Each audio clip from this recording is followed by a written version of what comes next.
साथियों, कई बार बहुत बड़ी सुरक्षा की शुरुआत बहुत छोटी राशि और एक छोटे से कदम से हो सकती है। छोटा सा भी निर्णय बहुत बड़ा बदलाव करता है।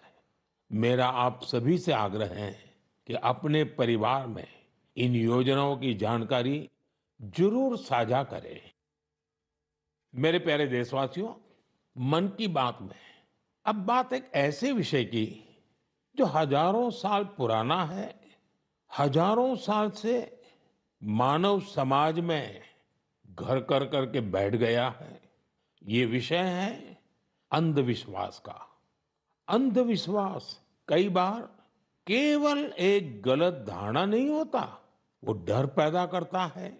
और जब डर मन पर हावी हो जाता है तो इंसान सच को देखना ही बंद कर देता है। अंधविश्वास में डूबे लोग फिर बिना तर्क के, बिना सत्य जाने ऐसे फैसले लेने लगते हैं जिनका बड़ा नुकसान होता है। वहीं समाज में ऐसे लोग भी होते हैं जो विज्ञान, अनुभव और तर्क के आधार पर उन धारणाओं को चुनौती देते हैं। अंधविश्वास से विश्वास तक की ये यात्रा आसान नहीं होती। और आज मैं ऐसी ही एक सफल यात्रा के बारे में आपको जरूर बताना चाहता हूं। साथियों, असम में एक पक्षी पाया जाता है। उस पक्षी का नाम है हरगिला। हरगिला एक दुर्लभ पक्षी है।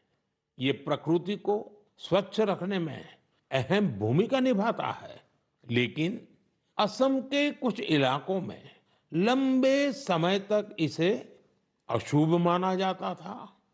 लोग इसे अपने आसपास देखना पसंद नहीं करते थे। कई बार उन पेड़ों को भी काट दिया जाता था जिन पर हर गिला के घोंसले बने होते थे।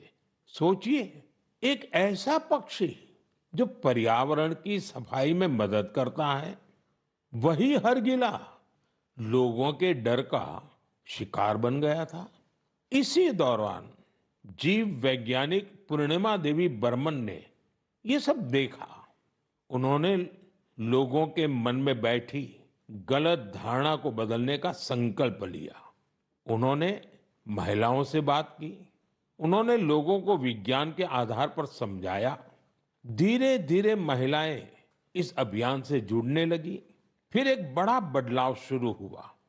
जिस पक्षी को कभी अशुभ मानकर भगाया जाता था, वही गांवों की पहचान बनने लगा। हजारों ग्रामीण महिलाएं हरगिला को बचाने के लिए आगे आई। आज उन्हें हरगिला आर्मी के नाम से जाना जाता है। इन महिलाओं ने समाज के साथ संघर्ष भी किया।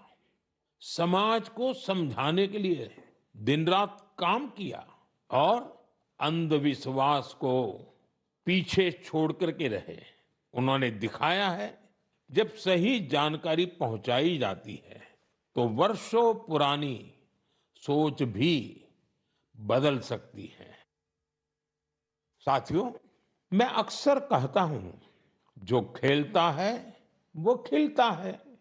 आज देश में ऐसे युवाओं की संख्या बहुत तेजी से बढ़ रही है जो खेल भी रहे हैं और खिल भी रहे हैं। पहले की तुलना में अब कहीं अधिक युवा खेलों को कैरियर के रूप में अपना रहे हैं। मुझे नागालैंड के दो ऐसे प्रयासों के बारे में जानकारी मिली है जो बहुत दिलचस्प है। पहला प्रयास है नागालैंड बेबी लीग। नाम सुनकर आपको जरूर लगता होगा कि ये बहुत छोटे बच्चों की कोई साधारण लीग होगी, लेकिन ऐसा नहीं है। ये 5 से 10, 12 साल की आयु के छोटे छोटे बच्चे, फूल जैसे बच्चों की एक असाधारण लीग है। और इन बच्चों के फुटबॉल खिलाड़ियों की एक ऐसी लीग है जो उनकी रफ्तार को और प्रतिभा के लिए उनको प्रेरित भी करती है और उनकी पहचान भी बनाती है। इसकी शुरुआत नागालैंड के अधिक से अधिक बच्चों को फुटबॉल से जोड़ने के लिए हुई थी।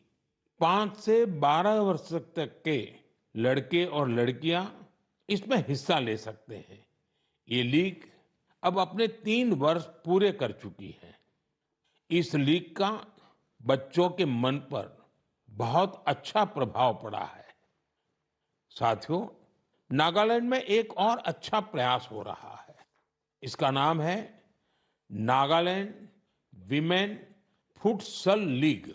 हो सकता है आपके लिए ये फुटसल एक नया नाम होगा। मैं आपको बताता हूं। फुटसल को इंडोर फुटबॉल भी कहा जाता है।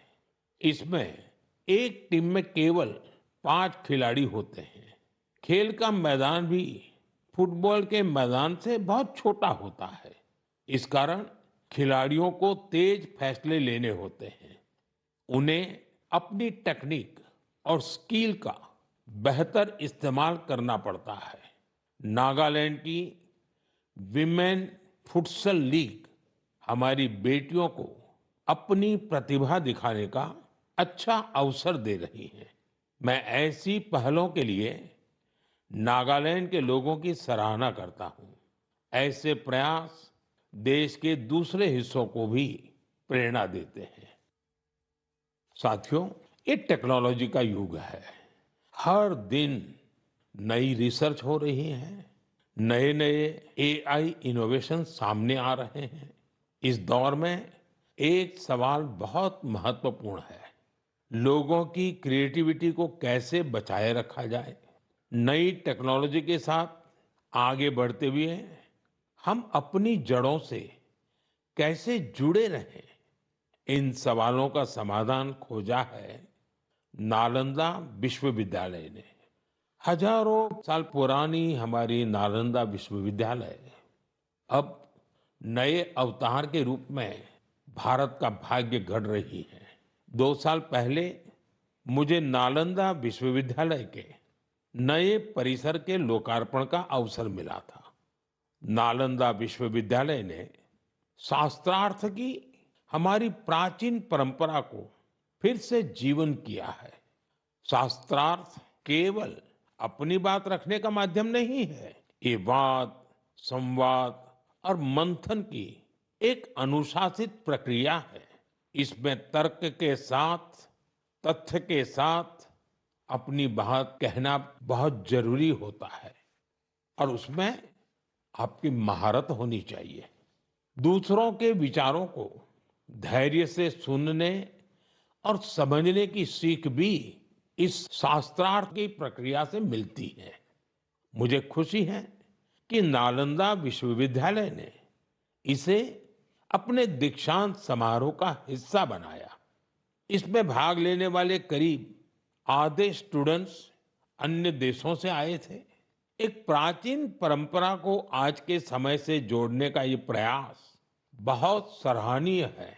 मैं इसके लिए नालंदा विश्वविद्यालय को बहुत बहुत बधाई देता हूं। मैं देश के दूसरे विश्वविद्यालयों से भी आग्रह करूंगा कि वे ऐसी पहल पर विचार करें। साथियों, जड़ों से जुड़े रहकर युवाओं को नई टेक्नोलॉजी के लिए तैयार करने का एक और अच्छा प्रयास हो रहा है। दिल्ली में स्थित central Sanskrit university artificial intelligence और डेटा साइंस में बीटेक प्रोग्राम शुरू करने जा रही है।